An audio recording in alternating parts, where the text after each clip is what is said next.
Welcome to Riding the Trauma Train, or welcome back if we've shared this space before. I'm Lydia, your host and fellow passenger in this journey of self-healing, inner strength and personal growth. This podcast is a safe, judgment-free space dedicated to the realities of living with and healing from trauma.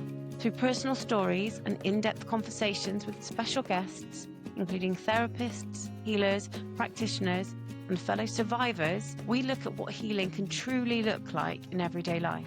We explore realistic healing journeys and share simple, sustainable practices and actionable tools to support your well-being along the way. So grab your ticket, take a seat, and remember you are not on this journey alone.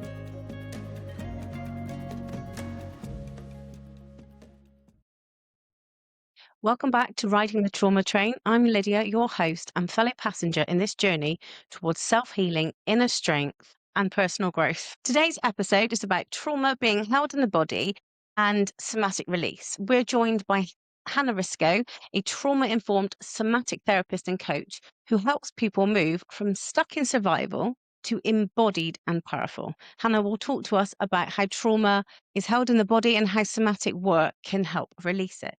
So grab your tickets, take a seat, and remember, you do not have to travel this journey alone. So, Hannah, thank you finally, after my 5,000 takes, for joining us on Riding the Trauma Train.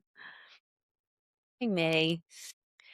So I'm going to get straight to it. You specialize in trauma-informed somatic healing and helping women move from like survival back into their bodies. How does that happen? What is your take on trauma being held in the body?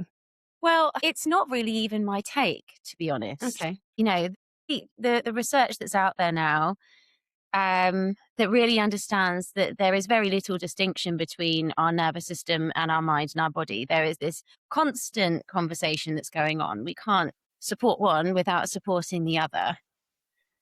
And our nervous system acts like almost like a filing cabinet of our experiences. It's constantly gathering, particularly in the first few years of life, but throughout our life, it's gathering information to be like, am I safe? Am I not? Is it safe for me to do this? Is it not? If I use my voice, if I speak up, if I advocate for myself, what do I get in return?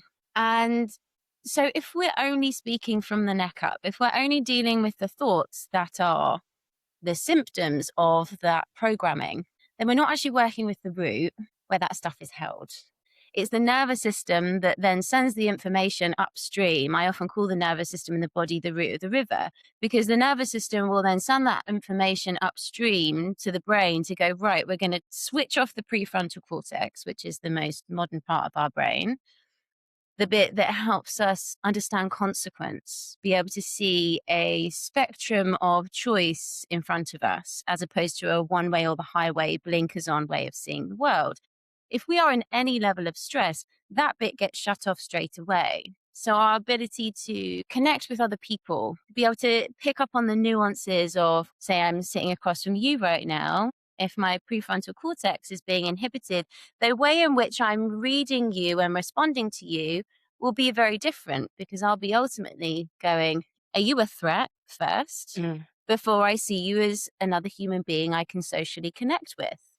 And so if we're not working with the nervous system, then we're kind of not working with the thing that's calling the shots, is making us see ourselves in the world in a particular way, which isn't, we're not working with the system that is governing how we're experiencing ourselves in the world. The other thing is that the nervous system doesn't respond to language, cognitive language and reasoning. It responds and repatterns through feeling. And so talking about what happened to us in the past is a really important part of the process, but it's not going to start speaking in the language that your nervous system's speaking in. So we can start to tap into the experience, if we're talking trauma, start to tap into the experience that was had in the moment and stored in the body, created a program in that nervous system and body that said, right, if we perceive anything or experience anything or pick up that anything feels familiar to that old experience, I'm going to need to function in a certain way again. I'm going to need to make sure that experience doesn't happen again. If we're not working with that part and starting to support it to feel safer in the world, for you to start having a different relationship to your survival responses and be able to tend to yourself within them, then our survival responses continue to govern a lot of how we're functioning without us realizing. I feel like I may have gone a little bit off question, so I'm going to pause there. No, no, it's the way you've just explained is especially the body being the root of the river, and it does make sense because we all know that we have our mind and bodies work in sync. But if you are always working on mindset and you're not working on anything else which has functionally happened to you, then it does make sense that it's not going to kind of, it's like being in a car, or if we use the train as an analogy, being on a train and one side of the track's going and the other side isn't. So it's almost like we're not going in motion. Is actually what you've said is inspired a thought in my head about sexual trauma. Mm-hmm. So if you've got somebody that has been through sexual trauma, from what you've said with the vagus nerve and with that survival response, anytime then they to have an intimate relationship or go through the process of being intimate, then Yeah. their body, even though their mind is there, the body is going to still be in that survival mode from way back when. Right. And so we relive it and we protect ourselves. And all of this response and reaction isn't happening consciously. You know, I'm sure everyone listening, myself included, yourself included, when that stress rises up, it's almost like it takes over us. Hmm. And our ability to make conscious choices and go, hold on, no, this person in front of me is safe. Your body's Yeah. like, no, sorry, I'm already in that place that, Hmm. shutting up shop right now. I need to either fight this, get out of this as fast as possible, or I need to distance myself from my body as fast as Yeah. possible. So whatever I'm about to experience, I don't have to consciously be with it. Yeah. That's. And this is where so many of us can get stuck in our heads, ruminating and distancing ourselves from the very experience in the body that actually wants to be felt, whether that's the anger or the fear, or if we can disassociate and numb ourselves enough from the experience, we can kind of stay up here. But the Mhm. problem is staying up here, we don't really find any solutions to the challenges we're facing. It's just giving us the same loop, the same Yeah. answers. And I suppose that is what then keeps us in the same kind of patterns and cycles of behavior. Right, right. Wow. Okay. How do you separate the mind remembering trauma and the Mhm. body remembering trauma? Is there a way you can do that, or? Well, I don't think we need to separate them because we can't really. We can't just go, right, don't think about that and we're just going to feel it here. So, for example, with my clients, particularly when I'm working one to one. I was actually in a client session yesterday where when we just start to go towards the experience they're having in their body, we might not even be going towards the particular memory where trauma happened, but they're starting to have the response in the body. And then instantly the mind will go, oh, and they start telling me the story. I'm starting to hear that actually I don't want to tend towards my body. I don't like myself, blah, blah, blah, blah. 'Cause my mum did this when I was 4 and I'm like, uh-huh, yeah. But do you notice as soon as we went towards the charge in your system, your mind went, yeah, enough of that. Let's go up Yeah. here and let's go through the story and the meaning again. What happens when and of course I name it and then gently start to bring them back to the experience a little bit. There's an important piece here that is part of the dance in this work. I'm not asking people to feel it to heal it, dive Mhm. headfirst into the experiences that ultimately can end up overwhelming an overwhelmed system. And that doesn't support anyone. That means that the nervous system and the body contracts, and then being able to move forward from that therapeutically is very hard. The rest of the session is just all about trying to regulate them and bring them back to Yeah.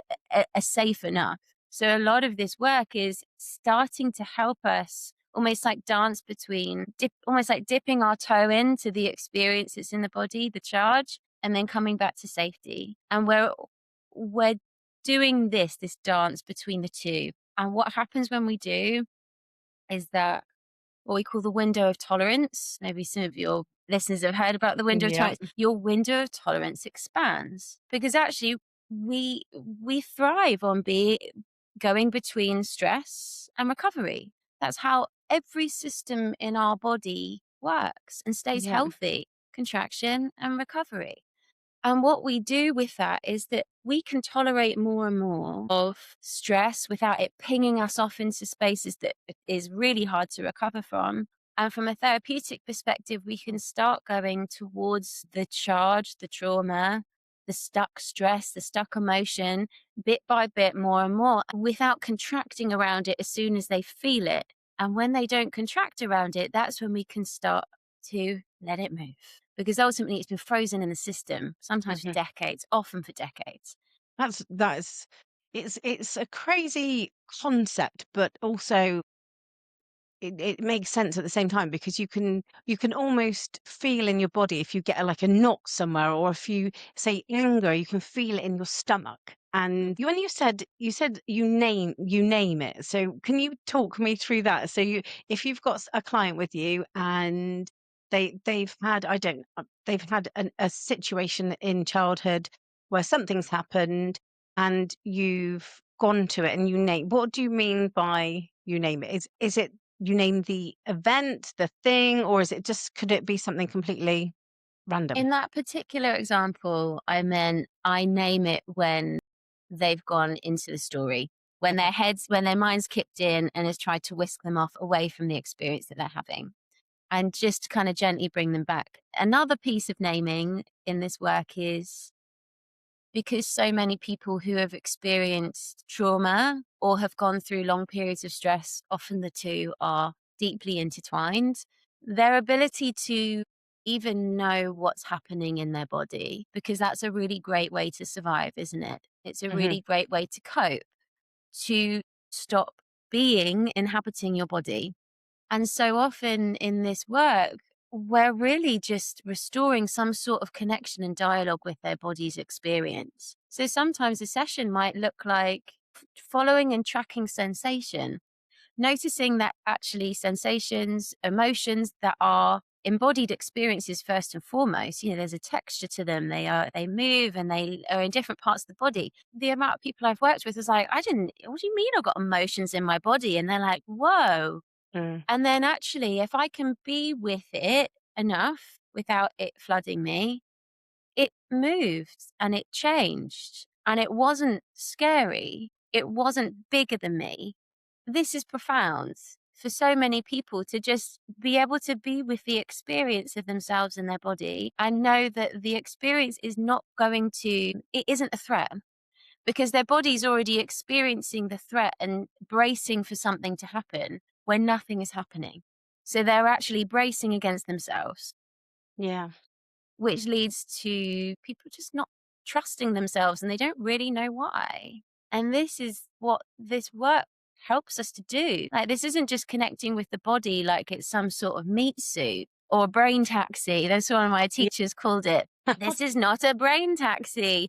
This is the, you know, a, our way in which we're moving through the world. Mhm. It holds so much of our story. It holds so much of our experience. It's our vessel that we can express ourselves through. But yet so many of us are walking around not like feeling it. Yeah. Yeah. It's just the thought of being able to feel. I know we say we feel we're emotions, but to feel the emotions within our body Mm. is really, I think for me it's really daunting, because I know when I said about the anger, I had anger in my body and I could feel it in my stomach and it was intense, but I had a fear of releasing it because I didn't know what it was going to release. I think it can be an overwhelming path to take if you're unsure of what you've got kind of settled in your body, if that makes sense. And also to make sure that you're working with someone who understands that. Yeah. It's not like, let's just feel it all, Yeah. because that, all of us will have different relationships to the different emotions as well. Anger is such a common one for so many of us to have really complicated relationships with. Hmm. If we saw anger being modeled and expressed in a really dysregulated and destructive way growing up, of course we're going to be terrified of our own anger.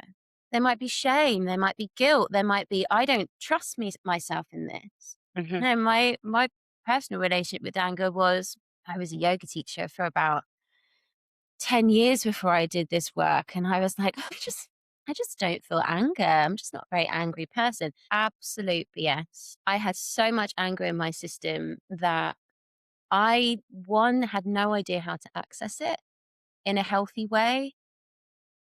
And I would just shut that down as Yeah. fast as possible because I had no idea what to do with it. It would just feel like someone had plugged me into the mains and I couldn't get away with it, but also away from it. But I also didn't know how to move with it. But one of my teachers once said, anger as an example. So many of us think the experience in our body of anger is what anger feels like. We think that anger is what it's actually us contracting around it. Okay. Explain that further, please. Right. So, and when she said me this, I was like, oh my God, it's such a mic drop for me. The experience of anger in our system as a pure emotional chemical response in our body, it moves. It's like the part of the nervous system state, the sympathetic nervous system state, the fight bit that, yeah, means that we can fight when we need to protect ourselves. But also it's this energy of like, I can. It helps us stand up straight. It helps us go, I'm not going to take this anymore. There's a real pure catalytic charge of anger when we can move with it and utilize it. And you know what? When it does feel like, man, I just need to go punch a punch bag because that person's pissed me off, Yeah. we know that we can do it and we can move with it. Or like a few weeks ago, I had a big bit of anger. I went to the gym and just chucked a kettlebell around for a little bit. And then Yeah. it was like, oh, and then on the other side of it, actually, I could use it. And I came up with the solution to the problem that I'd be having. But for the majority of, well, for no, not the majority, for people who have a challenging relationship with anger, for all the reasons that will totally make sense, that it doesn't feel safe to feel, to access, to express, what they think anger feels like is actually their body, just as soon as that charge comes into their system, their body goes, Yeah. we know anger is the contraction of us not feeling safe to feel it. I wonder, because you were sort of talking about anger, what comes up for you? Literally that. When you say the contraction, my stomach literally, if I sit here and think about what it is I'm angry about, I can literally, my stomach literally does that. It's almost like a sucker punch. That's Right. the only way my whole body kind of goes into my tummy. So when you said that, excuse me, I can completely relate, like completely. And I think, and also the gym analogy, because if I go to the gym is a major release. I can really push some weights. And ironically that you say that I bumped into a lady that was at the gym. This was about 4 or 5 weeks ago, and she only gets 2 hours a week to herself. She's got a severely autistic young boy, and she gets 2 hours to herself. And she said, "I come here to release the anger." And she said, "I let rip for 2 hours. I'm Right. exhausted at the end of it." She said, "But it feels amazing." And I think that there are a lot of people that do release it through movement and through what would be what I would call conventional movement, like going to the gym. Hmm. But the somatic therapy, I think having a therapist like yourself, you can help people move it in a way that, because if there's somebody for some reason that is incapable of going to the gym for whatever reason, they've got mobility issues or they can't get to the gym, Yeah.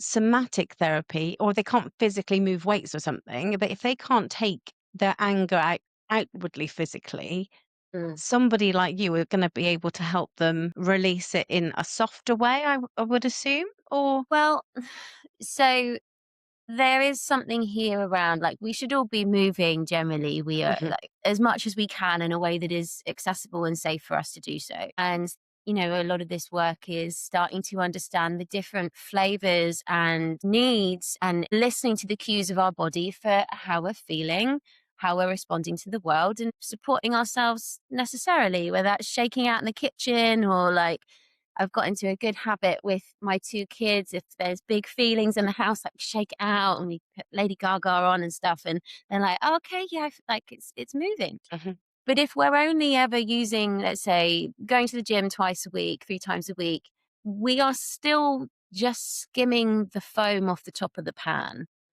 while the pan is still boiling. Going to the gym is not going to release the trauma that is held deep within your system. And whilst going to the gym is important, if we are only ever skimming the foam off the top of the pan whilst not being able to turn down the pot, and actually just going and like, I remember I used to run a lot and I remember asking myself, what am I running away from? So move your body, but also ask, what am I running away from, firstly? And there will be, if you've experienced trauma and the only way to come back to baseline is to go run 5 miles 3 times a week, you will continue to feel like you're running away from something. And Yeah. so my work is keep on doing your run, keep on moving your body and skimming the foam off the top of the pan. But should we also talk about how we can start turning down the heat? Amazing analogy, by the way. Do you know what? I think I'm Italian, and I always think about like the Yeah, no, I get that. It's especially as most of my listeners are going to be women. If not that I'm saying men can't cook, I'm just saying hot in the kitchen, anybody, male, female, child, adult, grandma, nonna, if you're Italian, everybody can relate to a boiling over pot. Everybody. Skimming the surface. How many times have you done that in like as in real life? So Yeah. that is a really great way of explaining to people that are listening how this is just chipping away at something that is not going to be dug out wholly until you can actually release it from within. So I think there's something really beautiful about this moment in time where everyone's knowledge of the nervous system is that it's part of so many more people's vocabularies than ever before. Yeah. And there's so many more regulation tools out there. It's a brilliant time. However, similar to the analogy of like skimming the foam off the top, you can have all of the regulation tools and somatic tools in the world. If you're only using that at the moment when the pot's already bubbling over, just like your run when you're already like or about to, you're only ever skimming it off the top still, and you're not actually repatterning anything. You're giving yourself some relief, which is really important. You're giving yourself some recovery, which is really important. But the nature of the change that people come to me for is not just, I want to have some more tools. Everyone's got shed loads of tools already. I want to stop repeating this pattern. I want to stop sabotaging my efforts of, I don't know, I want to feel close and connected to people, but I don't feel like I can be myself. I've had this business idea for 5 years that I somehow keep on sabotaging my efforts every time I try to. I've been with my partner and I just don't feel safe to actually speak anything before curating Hmm. myself a billion times first. People just feeling really lost and doubting themselves. And the majority of people, they go to breathwork retreats, they do this, that, and the other. But the root of the river, it still holds the pattern that as soon as they're sitting in front of their partner, their throat closes up and go, I can't talk my truth because I feel Hmm. like I'm going to be judged or they're going to shut me down. Or this is where this therapeutic approach shifts something very differently.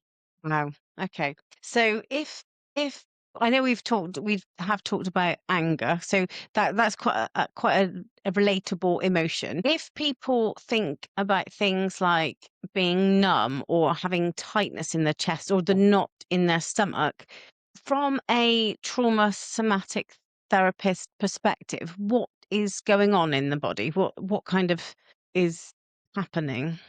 Or is that more of Well, a biological question? Well, I mean, yes, and beyond that, if so, I'll give an example of a client I was working with early on this year, and they came to me with various things that they wanted to work on. And in one of our first sessions, they shared that they had this tightness, this heavy tightness in their chest for decades. They were like, it's just always here. It gets stronger when I'm feeling like I'm stressed or I'm short on time or I'm panicking about something. But even when that's not here, it's like it's just kind of being ready all the time. Within one of the sessions, we went back to a memory unprompted. And often this happens when we start tracking what's in the body in that moment and noticing often something that might have happened that day or in the last week. And we're moving through the body and they're naming what's happening in their body and they're getting used to like, it feels like this and it's over here and it's moving. More often than not, a memory comes up. And more often than not, it's before the ages of 7, because the majority of our core, some people call it core beliefs, but really these kind of core programmings of who we are, how the world works and our place within it are formed between those years, 0 to 7. I mean, some people would say actually by 5 years old, a lot of that is in place. And we went back to a memory of them being really young. And a lot of it was the relationship and the experience that they had with home not feeling safe. And we were able to place this feeling, this same exact feeling that they had when they were a little girl.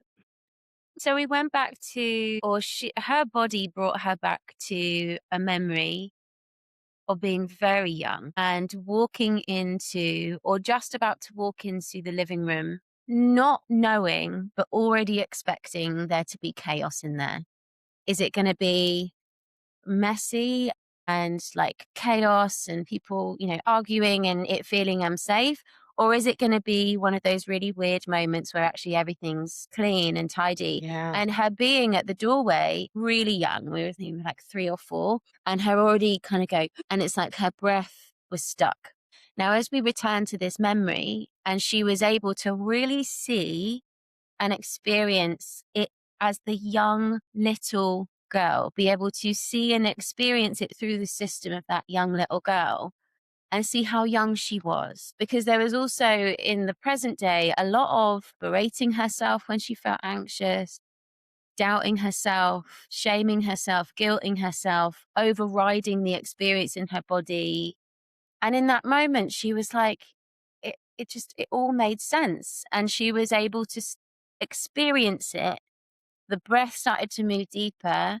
And then she was like, the gripping's gone. And she was able to track it as it moved through her system and left. And it was such a powerful thing to be witness to because there was no forcing it. We weren't like trying to kind of breathe through it or, shift something. It was just through her shifting her relationship to it and the charge that had been stuck there. It was safe for it to move because her body was like, that's not happening anymore. Hmm. That was then and this is now. And since that session, she was like, I'm just experiencing the world completely differently because I'm not bracing for this unpredictable environment that I was experiencing when I was little. Yeah, I feel like I may have steered away from your question, but My question was, how is it different in different kind of tightness of the chest and biologically and things? But I think what you mentioned something there where you said that her body realized she wasn't in it. So I think like in relation to trauma, like she was a little girl stood in a doorway. She didn't realize what that concept meant until she was able to kind of see herself through her. I see myself through my adult eyes. So if I think back to my own personal trauma, I think of it through adult eyes rather than through me being a child. And my body, even if I go through something at the moment, I'm sure it's the same as anybody listening. If you go through something that may be a flashback or a trigger or something like that, even though you're now an adult, your body feels the same as it did when you were a child.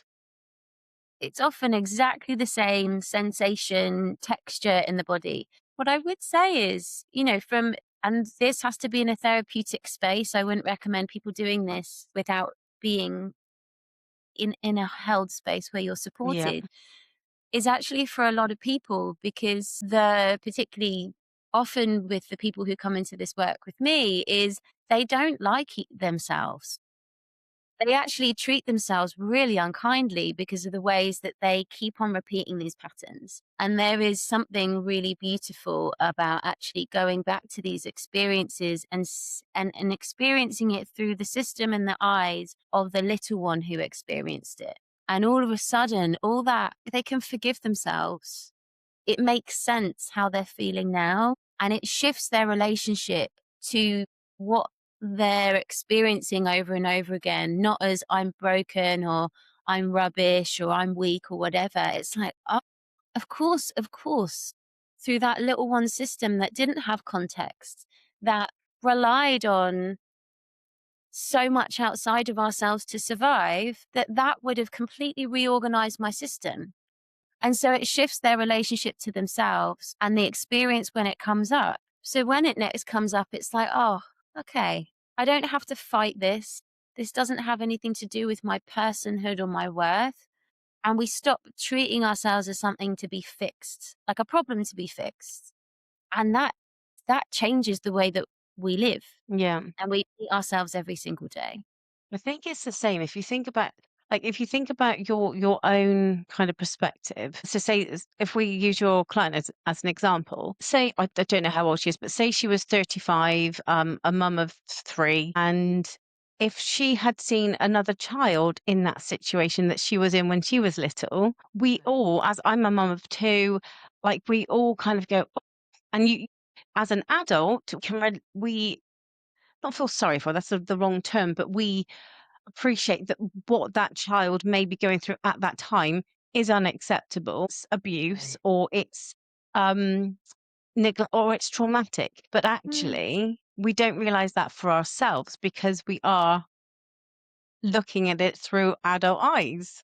It's such an important point because as adults, we think that we need to somehow shame ourselves, blame ourselves, whip ourselves into shape to create the change that we need in the world because we're being rubbish because we keep on doing this thing or feeling this way. When a child was going through that, would shaming, blaming, shouting at them, forcing them and pushing them along or rushing them through or invalidating their experience, do we think that that would make them feel better or recover? Of course not. But yet, as Yeah, grown-ups, we use that and meet ourselves in this way. And this is where it starts to shift the script because they start to understand it in the context of the system that experienced it first and foremost. There's something that I see so often as well is clients unconsciously seeking out this work and seeking support at the very age where the trauma happened that their kids are now. That all of a sudden their daughter turns 5, they're the same age that that trauma happened, and they are like, I need to seek support. yeah, And it's only when you thread the two together for them, they're like, that is why I'm literally getting triggered all day long yeah. because I have this Mate. little person who means the absolute world and beyond to me. And I can't figure out why suddenly the world feels so much more unsafe Yeah. because there's this little echo of who I was just with me all the time. Yeah, and you're also trying to, because everything feels so safe. As a mum, you also have that. I call it the mama bear instinct. You literally have that big protective feeling, and if you've got your, as I think everyone calls it, an inner child. If you have that inner child and your child, you're Yeah. doubling up that fear of being unsafe. Is there any difference between if you are somebody that has carried trauma for, say, 2, 3, 4 decades, or someone that has been through a traumatic experience, say 5 years ago, is there any connection between releasing that somatic release? Does it take longer if the longer you've had the trauma? I'm going to say the really annoying answer of it depends. But um, so I've worked with people who have come to me for traumas they've experienced, say like a year ago. They, Mhm. I've had people who've had kind of clinical traumas, been in car accidents, that sort of thing, as well as people who have lived 4 or 5 decades less or more with trauma. Now, if you have had trauma, say in those real formative years, like when you're a child, and then you've had 5 decades for those patterns, those corresponding behaviors and beliefs to get compounded, they're holding on pretty tight. And also, if you, how do I word this? If we've been Acknowledge walking, them? no, it's if we've been walking around with particular ways of moving through the world and seeing ourselves in the world, and we haven't really done a lot of distinguishing, discerning, and work around it, they come in going, this is who I am. This is my identity. This is intrinsically who I am. And often there is also a piece of work that we have to do of like, it's pretty scary when they start to see that this way that you've been functioning and trying to keep yourself in familiar situations for a long time isn't who you are. Actually letting go of that is really scary because it's like, who am I if I'm not the person that does this? Because I thought this was part of who I am. You know, sometimes our trauma responses and our patterns become a badge of honor. I was the one who always stayed 2 hours late at work and got everything done and pushed hard and didn't need sleep and there's like a lot of hardness. Yeah. Who am I? Who's the Hannah that doesn't need to run around with this bloody thing to prove all day long? She's a lot more relaxed, but there was a lot of very gradual loosening my grip on that part. Because if I've got nothing to prove, then how am I going to show everyone that I'm really awesome and I'm just capable and I don't need them anymore? Wow. It can take more time because it's more entangled in who we are. But it's hard to mark a timeline on it because I've also seen things happen really quickly. And I suppose there's also, you've got PTSD and then you've got complex PTSD. And I suppose trauma affects people in so many different ways. So that that one traumatic occasion could have happened to 10 different people, but you've got 20 different ways of coping with it. So it's, okay, that's, I get that It now. depends the system that it lands in and the support network that it lands in. You know, trauma as its definition is anything that was too much, too soon, too little, or for too long. Now, for every person's system, that will be different. That will be different depending on, you know, what support you got straight after you had that car accident or something scary happening to you as a kid. Were you told to suck it up and just like sit on your own and deal with it? Or did someone come and scoop you up and give you care? The same thing just happened, but the way in which you are supported and held by life afterwards is so important. Yeah. If somebody that has been through a traumatic situation, does the body naturally release trauma in a somatic way, or would it need to be intentional? Again, it depends because it depends when it's happened in our lives. It depends the system that it's landed in. You know, because another piece that we were just talking about to that last point, we inherit the nervous systems, particularly of our mums, and that of hers, and that of hers, right? So the nervous system that trauma lands in, is it going to contract and withdraw you? Or is it going to feel safe enough in the world or with the support that comes to you to actually let it move?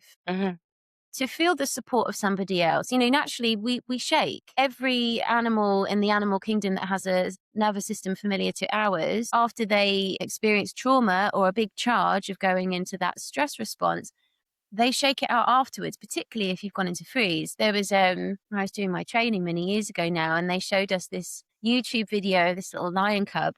It was getting chased by some animal that was going to eat it, and it legged it, and then the animal was still catching up. And in the end, the little lion cub goes into freeze. It collapses. And so the big animal goes over, gives it a sniff, and is like, I don't want to eat this anymore because it's dead. Right? So the big animal goes off.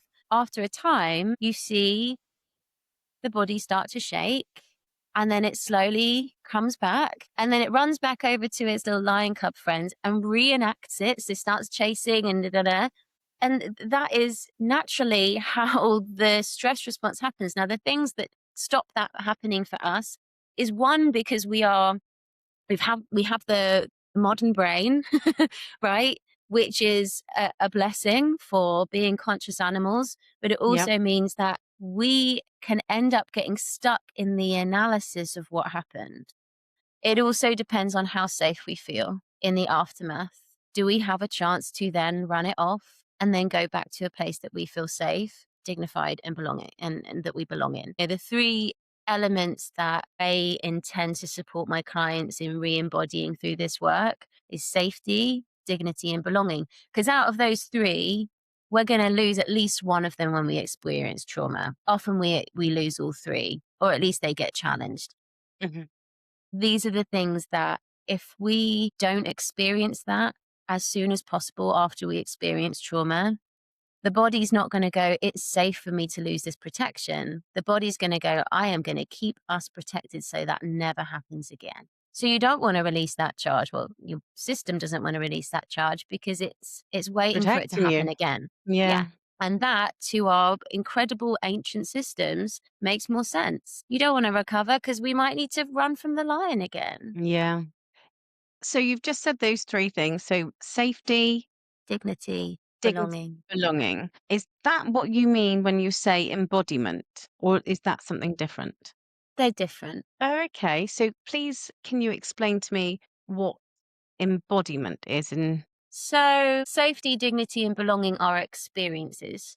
Embodiment is how we inhabit ourselves, how fully we inhabit these bodies, these meat suits, these bit more than brain taxis. It's how we are moving through the world in relationship to this and the experience that it's giving us. Yeah. this is probably a question I should have asked you at the very beginning, but hey ho. How did you get into somatic therapy? You said, I vaguely remember you saying about you having to like be at work. I don't know if you were using yourself as an example of being the one to get it all done. So, how did you get into this line of work, as it were? Well, from my teens, early teens, and then it really ramped up in my teens, I had an eating disorder that I managed to keep under wraps enough.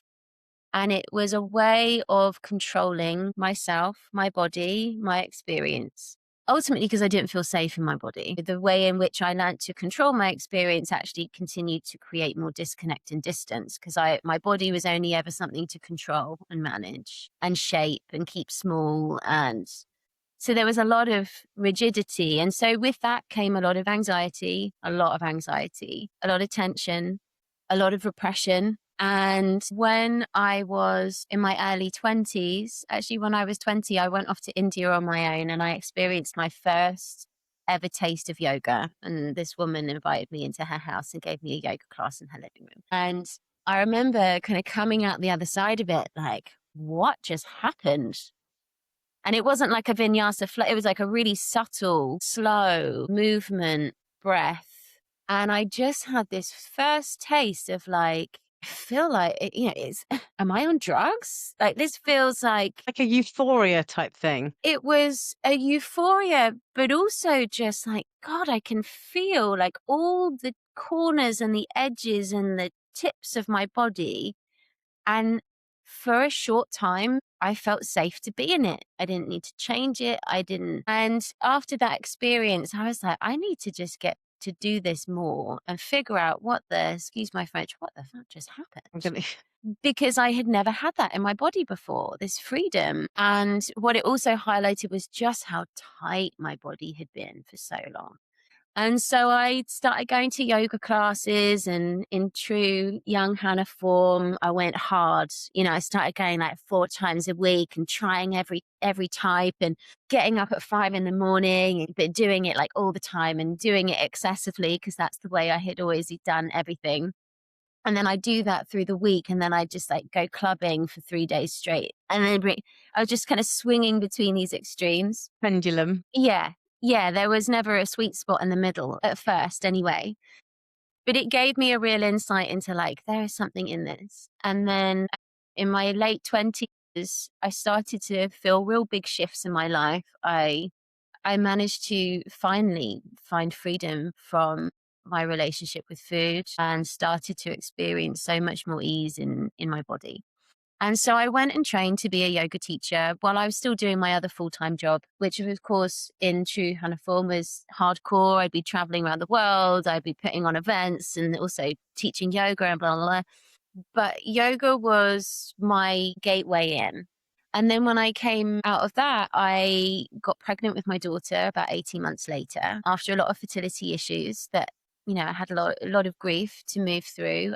And my first yoga classes I taught whilst I was pregnant with her and after I had her weren't in yoga studios. They were with mental health services. It just happened to be because I worked in the third sector beforehand. And so started running these really small group yoga classes with people in mental health hospitals, in mental health services, in these community groups. And particularly for the nature of that audience, I had to strip everything back to super simple, like not all these practices with the bells and the whistles and let's do this while chanting this and blah, blah, blah, blah. It was like, how you just strip it all back. And I started seeing and hearing back from people, like, even if it was for the 45 minutes of the class, they were like, that is, I didn't even realize I could experience my breath in my body. I've never followed Yeah. my breath in my body before. And like people being in tears by it, not really knowing, it was just that connection, another connection to themselves that they may have never or hadn't experienced for a long time. And being in their body, even for a flicker of a moment, felt safe. And so I, again, was like, I know it works, but why does it work? So then I did another 2 years and trained to be a yoga therapist. And I specialized in anxiety, depression, and worked with some incredible yoga therapists as my mentors who were also clinical psychologists, psychotherapists, body workers, elders really. And then I did that for a few years and there was still like this calling that I wanted to go deeper and work with people deeper, because as a yoga therapist, people come to you and go, can you give me the practice that will make me feel better? And I'd go, oh, great. I got all these frameworks. Here's the practice. And they'd feel great in the session. They wouldn't do the practice in between. They come back still feeling like shit. And then they'd Hmm. ask me to do it again. Nothing was changing. Yeah. And it was, I felt guilty at the time, but I was getting frustrated. I'm like, I'm following the frameworks, da, da, da, da, da. But I know what to do. You know what to do. How many of us know what to do, but don't actually do Don't it? do it. Yeah. And that's what led me to this real deep nervous system understanding of how it informs how we behave, how we perceive, how we take in the world, and the projection and the lens through which we're experiencing all of that. And it starts with the body. And so I trained with the Focalizing Institute. And since then, I've studied with Scott Leons and a whole host of other teachers, Deb Dana and polyvagal theory. Basically, I just was like, this is just where I need Boom. to be, and have not stopped studying. Mate. Yeah. And it's led me here. And I'm just about to embark in a whole other year of, of training that starts this week, because we as human beings are so fascinating, and we are at a really important time Yeah. where so many of us are functioning from a place of survival and either not realizing and feeling lost, or realizing and just feeling like they're in conflict with themselves all the Hmm. time. And I think, if you look at like what's happening in the world collectively, where like the way that we've been functioning as societies, as beings, is not working anymore. No. We've got a whole bunch of like toddlers in big boy pants running various countries. And we're just like, actually, as a society, we need to come back. We're like that. We're like your client. Like we're all stood at the doorway of chaos and not being able to see the carpet through the toys. Right. And we're either collapsing into it and going, what's the point? Hmm. Or just feel like we're having to run head first through life with this constant armor on, Yeah. and not really experiencing the life that's actually happening in this moment, because we're either functioning from that little one and or trying to predict what's going to happen next. Yeah. but kind of already expecting it to be threatening. My brain's already going. I find it. I find it absolutely fascinating. I know that there are so many listeners who will be able to relate to the feelings of stuck, the feelings of the tightness in their chest, the stomach, the overall feelings of being lost. And actually, I know that we can we can move forward with it, but you also need to be in a place where, like you say, you feel safe enough to do so. And I think I mentioned it earlier that actually I have had this anger in the pit of my stomach where I know that it needs to come out, but I need to give you a call after this. I need to go down that route of actually releasing it in a safe way. I know I can't do that on my own, and I know that, which is why it's not happened. I've got two more questions for you. One, we've all stepped onto the trauma train in some way, shape, or form, and at some point in our lives, even if we didn't even know that we were on that trauma train. If you can think of a time when you first boarded that train and you could board that train again and sit next to the person that you were, what would you say to them? Oh, I feel a bit teary. I think it would be that what you're feeling makes sense. Yeah. And that you don't have to do this on your own. In fact, actually, it's really important that you don't. Yeah. Mm. All right. So I'll actually weave in two. So wherever you're at, just take some time to start to let your head and your eyes turn from side to side. And really let your eyes move to the far corners of the eyes, and the neck to is turn to the side as comfortably as possible for your neck. And you can twist in the hips as well. And looking to the top and the bottom corners of the room or the space that you're in. And as you do this, just slowing down the breath in a way that feels comfortable. You don't have to do anything fully with it, but just slowing it down more than how you were breathing before. And make sure that you also look behind you, because don't forget we're animals and actually the back of our body is a really vulnerable space. So just get the animal and you know there's no lion behind them. And as you take a few more turns of the head and the eyes, just start to engage with maybe 2, 3 objects or surfaces, maybe a picture on the wall, or if you're outside, a branch of a tree, and take in the color and the texture of it. So you're engaging with your surroundings just that little bit more.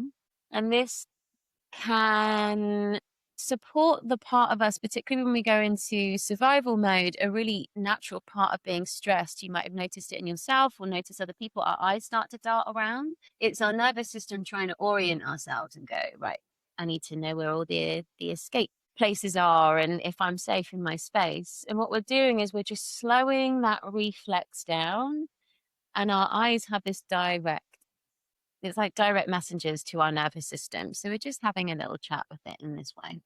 And then when you're ready, bring everything back through center. Maybe you want to close down the eyes. Closing down eyes isn't for everyone, and that's cool. Choose the one that feels safe and right for you. Let your eyes soften down if they don't want to close. And again, come back to the breath here, not in a way that we have to shape it or make it perfect or deep. Can you lengthen it even by just a count longer than it was before? And if it feels comfortable, even shifting the exhale to be blowing out of the lips. So this gets our exhale a little longer than our inhale, which is great because our exhale is part of the parasympathetic branch of our nervous system. That's the rest and digest branch. And then taking a moment to soften, even by like 10% around the eyes, around the cheeks, hands and the fingers, the toes and the feet, and the hips, sensing where your body meets the seat and where the earth meets your feet. And really simply just asking, how is it to be me right now? I don't know about anyone else, but whenever I close my eyes, the first thing, my jaw relaxes. I'm obviously like really tense up here because I can feel it drop. Crazy. Yeah, thank you so much for that. That was beautiful. Also, if anybody would like to get in contact with you, if they'd like some somatic therapy or some coaching, how can they get hold of you, please? So on Instagram, my handle is this is Hannah R with little underscores between each of those words.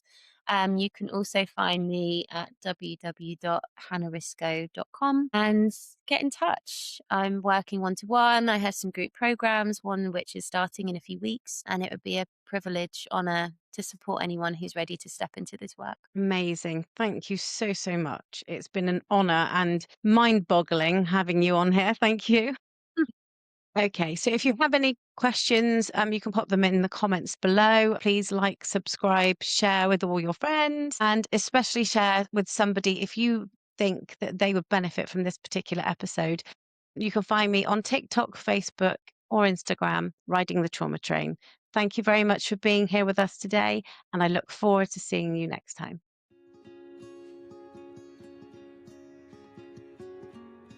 Thank you so much for joining me today on Riding the Trauma Train. I'm Lydia, and I feel privileged to share this space with you. No matter where you are on this train right now, whether it's in survival mode, slowly finding your feet in recovery, or maybe it's somewhere in between, remember, you are not alone in what you're feeling, and you do not have to travel this journey by yourself. So if you'd like to continue traveling together, please follow Riding the Trauma Train wherever you're listening so you can join us at the next stop. Until next time, take care.